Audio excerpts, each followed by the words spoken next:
morning and welcome to our first episode of Get to Know Your Leaders. My name is Jennifer Hurley and I'm the chair of the Festival Management Committee, producers of the Toronto Caribbean Carnival. And to my right is our lovely CEO, Mishka Crichton. Mishka, welcome again to our first episode. Thanks, Jennifer. And to my left is the lovely Johanna Grant. Johanna, welcome to our show. We are so pleased that you've decided to join us this morning. Great, I'm so happy to be here. So, Johanna, what we like to do in this show is to try and get to know the leaders of our bands. And so we just have some short, simple questions for you today. Nothing that will create any drama. Maybe it will. Well, depends on what you say.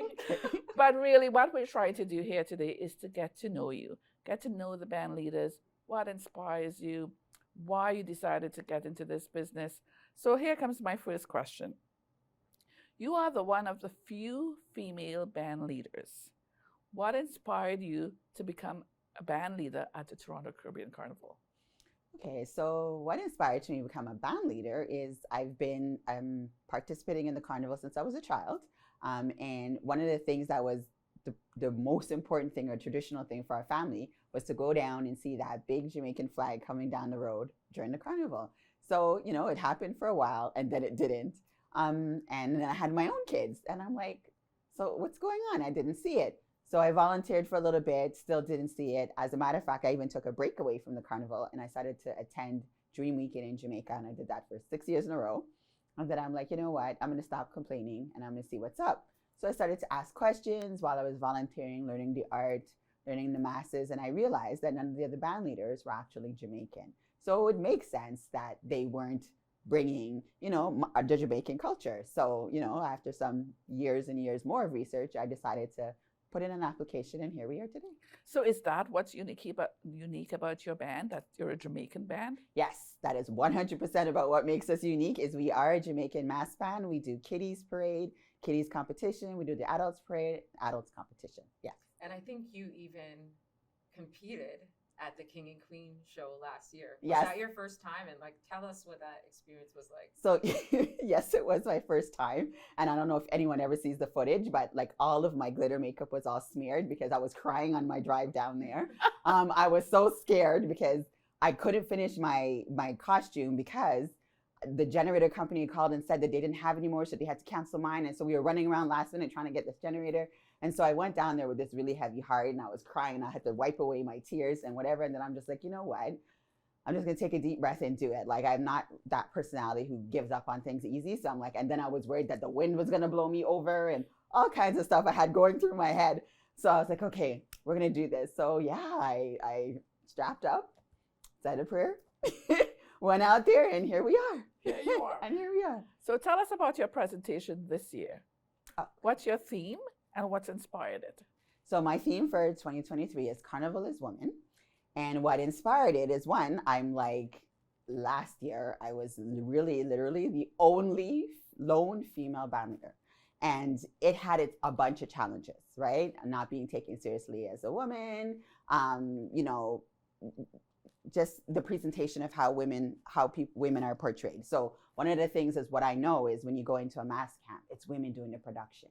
You know, we're the ones behind the scenes, the sewing, the jamming, you know. So I was just like, you know, but we're only always portrayed as, you know, and sexualized in the carnival. So I was like, nah, I'm not okay with that. So I was like, you know what, I'm going to put us out there and I'm going to put us out there properly. So this is what Carnival is Woman is about. Well, you know, Johanna, for us at the FMC, we too are also trying to promote women in leadership. My lovely Mishka, as I said, is our CEO and I'm our chair. So we are really trying to highlight the achievements of women and women in leadership. Yes. So we are so happy that you have decided to embark on this journey. Mishka, do you have a question for our lovely Johanna? I was about to go, who runs the world? I do. So this is a little bit off the carnival because we also want to get to know who Johanna is in her personal life. Okay. If you had the choice of anyone in the world to be your dinner guest, who would it be and why? Oh, wow. Prince. Prince? Yes. Tell us why. Because you know what? Prince was such an inspirational talent. Like there wasn't an instrument he didn't touch that he couldn't master. he broke down so many barriers being a Black male and somewhat flamboyant too. And he danced, he sang, he wrote, he played like, I think 20 something or 30 something instruments. Like, he was phenomenal. Like, every time I stomp on something, there isn't a Prince song that can't get me out of it. So he would be my dinner guest for sure. Mishka, yours. I'm asking questions I don't have answers for. My grandma. Okay. I miss her a lot. Oh, that's a good one. And it wasn't until my grandmother passed that I got to understand that this person is a mother to you too. Like, the title grandmother, it's like the grandest form of your mother. And I felt the loss of a mother when that happened. Mm-hmm. So I miss her a lot. Anytime I see butterflies, my family and I were like, oh, that's her coming around. And I have this Apple Watch now that has butterflies that come up. And every time the yellow one comes up, sometimes it's at the most perfect moment. I'm like, that's her trying to say, you're okay, keep going. So my grandmother, I think we would really enjoy having a dinner right now where I'm at in my life, just for her to check in and, I don't know, wonder what she thinks. I'm Doris's granddaughter through and through. So She'll tell you how proud she is. Yeah, Very you. nice. Very nice. I think mine would be Barack Obama, I have to say. You know, not only smart and good looking, but kind. So I think he would be mine. You know, when he did his campaign, and him and Michelle, and when they won, I remember I was sitting in the cafeteria, University of Toronto, watching it on screen, and like being so not even surprised at how emotional I was. Yes, I cried. Me too. Yeah. Real like, tears. it was so emotional. I was just like, this is the dawn of a new day. This is something new. And like, that's kind of how I feel about the carnival right now too. Yes. I feel like we're entering, I keep telling people, I'm like, this is the new. We're doing something different. We're in a different time. The setting has changed so much, and women are at the forefront too, not only here in the carnival, but like in the world. I see women coming through in leadership roles. So I'm just excited to see what will happen. And I love Barack Obama too. Hey, Barack. Come by anytime.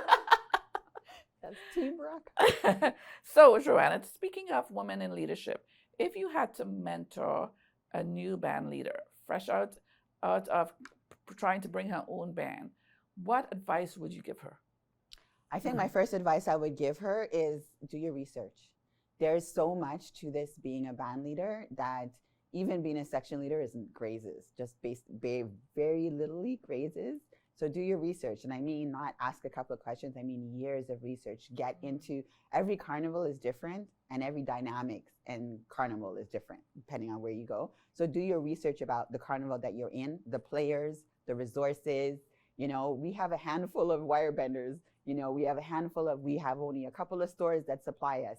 So do your research. That would be my first advice. And don't take no for an answer. Yeah, don't take no for an answer. Solid answer. Yeah. Don't take no. If your gut is telling you, do this, you might not get it the first time. That's okay. You might not get it the second time. But listen to your gut. So I attended your band launch, and it was very unique. It was a very different presentation from most of the other band leaders.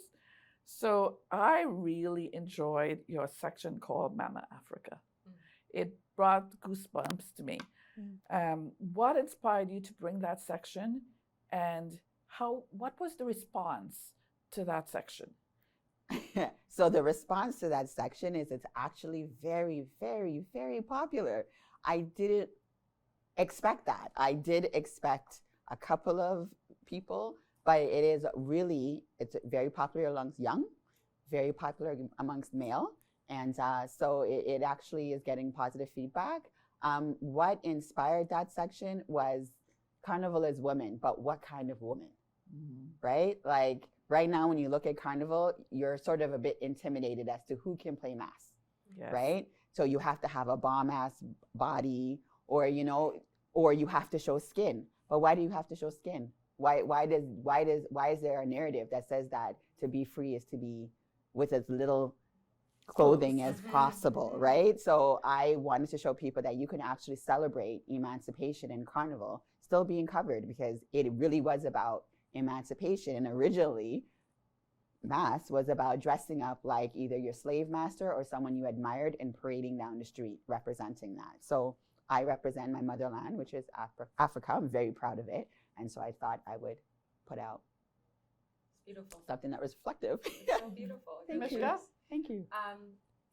I would like to know, first of all, every time I experience you as a person, I always leave feeling warm Thanks. and loved. It's just a part of who you are, you know? Mhm. So I would like to know, what in your life do you feel most grateful for? My family. My family. Oh, Most recently, I lost my sister. oh, I'm sorry. And we've pushed through. Our family's been pushing through, doing this carnival for her. She's the engine behind it right now. But my family, my sister, like she just stepped up to the plate last minute last year when she saw I was going through so much and just jumped in and started building mass and started doing this and started doing that. My kids came through on levels people don't even understand. My nieces, my siblings, so my family, when we sit at tables and we talk about carnival, it's different. Like this is a family thing for us, Yeah. and it's so much love. Like it brings us together in ways people don't even really understand. So my family, my mom, even my mom, she's so conservative and she's so Christian and just don't even show her a carnival costume, but she loves Mama Africa. Yes, And she's like, right. like as soon as she saw it, she's like, oh, order me I'm one so of proud those. of you for Yeah, that. she is, you know, she's like, order me one of those. And so, you know, like when she said that, I was just like, yeah, that was her stamp of approval, Mhm. right? So my family is the one I'm most proud of, just how we come together, how we love on each other, how we love each other. And in turn, I can turn around and give that same love to a stranger. So for sure. Mishka, I know you're very close to your family and That's your all I'm family. thinking about right Yes, now. and you your know? family has really been involved in the carnival all of these years. What is the support of your parents like when things are going crazy as it does in the carnival? Like, we told you not to work in the carnival. Mine does that as well. My mom. What are you doing? That's my mom. When just listening to you speak about your family, I wish people knew more about what the string is that runs through the carnival. And it's truly family and community. Yeah. It's your chosen family and it's your blood family. I told someone the other day, I was on a phone call and they said, what's your secret password? They said, the question is, what did you want to be as a child? And I laughed and I said, a singer. And they said, yep, that's the right answer because, you know, and I still do have all these musical dreams. But either way, I thought my life, I've been thinking, they say if you spend 10,000 hours on something, you become a master and an expert. And without knowing it, my family and I have spent 10,000 hours times, I don't even know what the number is, in this carnival, loving this carnival, participating in it, working in it, you know, just being a part of the fun too. And I look at all of us here and I'm like, wow, we're all this special experts in the carnival with the time we spent. And I don't know how much we give value to it or to ourselves to say, you know something so important. You know something huge about your culture. You have something to offer just from being a part of this. But I say all of that to say, I'm so grateful that I had parents who were away from home and said, you're going to know home though. Yes. And I'm so lucky that we were in Toronto. Yes. Where my parents didn't have to get on a plane Yes. to show me what my culture was and Yes. about. And to this day, for sure, they wish everything worth having in life has some challenges to it, and they wish I had zero challenges in my life. But everyone is so proud.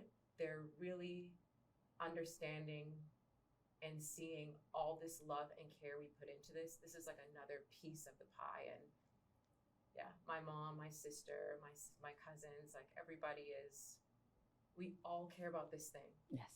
Well, for me, I have a little bit of a different story because I grew up in Trinidad, Okay. where obviously it's the mother of all carnivals. Mhm. Yes. And I grew up as a little girl, always being aware of carnival, growing up, having the old mass band, old mass people come in and you would run inside because they were scary. Yes. Or my dad would take me down to see stick fighting.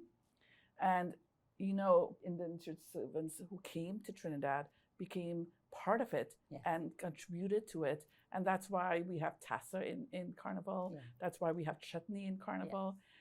But apart from that, every year my dad would take us down to Port of Spain to see the big mass. And every year I would faint.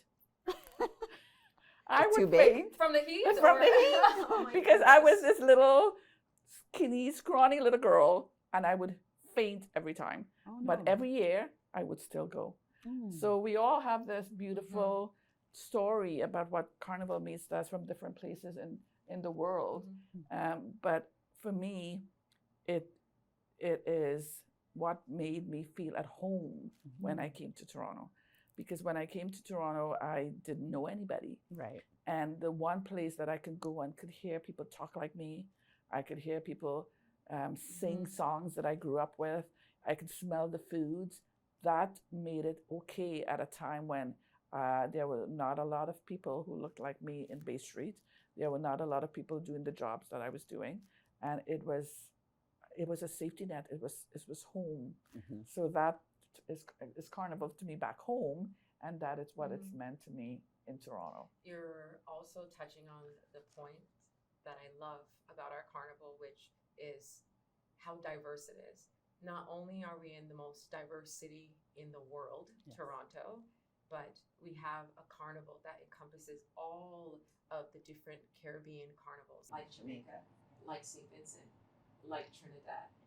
And then we also all know that the Caribbean is cornucopia, of people from different parts of the world, even though it goes back generations. We're from so many different parts of the world, and this carnival is such a true representation of what diversity and inclusion can look like. And I also want to talk about the people who we don't normally talk about. Let's talk about the French-speaking Caribbean people. Mhm. Let's talk about the U.S. Virgin Islands. Mhm. All of those places have aspects of our carnival, Yes. and they all converge into Toronto Yes. to celebrate with us. Yes. So shout out to all of those countries. Yes. Let me ask you another personal question. Sure. What do you feel is the greatest accomplishment so far in your life? Oh, wow. I go through so many different stages of that and measuring that. That's beautiful as well. Yeah. To know that your so- greatest accomplishment, sometimes it builds or it Yeah. changes or Yeah. So I don't know. I feel like there's more than one, and everything happened in steps, right? Like I was a teen mom at 17. I was a college graduate with 3 kids at 24. I owned my first home at 25. I had a 6-figure income at 28, and now I'm 48 years old and I own this carnival mass band with adult children living, and this whole thing ties my family together, and we're creating jobs and we're creating entrepreneurs. So right now at this stage in my life, my greatest accomplishment is looking at my section leaders. Like after the band launch and everybody went home, we had a hug fest and we cried. And why did we cry? I cried because I was so proud of those guys. I was so proud. They put in so much work. Only one of my section leaders has ever been a section leader before. So everybody is new to this. Wow. So they came to the classes, they were ready to learn, they got their hands dirty, they asked questions, opinions. We went on shopping trips. We bonded and we took care of each other. And they saw that play out on that stage April 16th. So I think right now what I'm most proud of is what I'm doing for those 6 young ladies and where we are and where we're bringing freedom. That right now is what I'm really proud of at this moment. And that is leadership. It really is. We've been talking so much, us being leaders of our own team. One of the pillars that I've asked our group to think of is service leadership. That we're here to serve each other. We're here to serve the community. We're here to serve the masqueraders, the band leaders. We are all, as leaders, we are in this beautiful community organization and this beautiful festival. And at the forefront of everything we do is, how can I be of service to the people here? And you're a piece of that pie. I love what you said. It's beautiful, Johanna. And another aspect of leadership is how you lead by example. Yes. How do you think you lead by example in your role? I teach my team, like, I don't encourage competition amongst each other, right? Because yes, Isn't that funny? Yeah. Yes, we're very much like that. Yeah. Because there's nothing to there compete. really is no competition. No. We're all in our own lane, Yes. and we all have different goals. And when you shine, I shine. Yes. Right. And this was so funny you said that. I went in the group chat yesterday. Your success is our success. Yeah. Your failure will potentially be our failure. And so if you ever really watch our stories and the section leader stories, you'll see one section leader helping the other one, fixing her model, doing her hair. Like, we just have each other's back in a way that I've never seen that in any other mass band that I've been in. And that's what I've wanted. I want to build another family away from home within that organization. And I mean, people are going to grow and they're going to make decisions to move on, and that's okay. But what I walk away with is the foundation that we built in freedom. So that's my leadership style. That's what I. So, Johanna, I just want one more question for you. Where is your band located, and how can people register to become a masquerader in your camp? So they can register at www.freedommassband.ca. So they can start there with links to all of the section leaders' websites or pages, or they can DM a section leader and they'll tell them what to do. And then we are located presently in Brampton, 173 Advance Boulevard, Unit 55.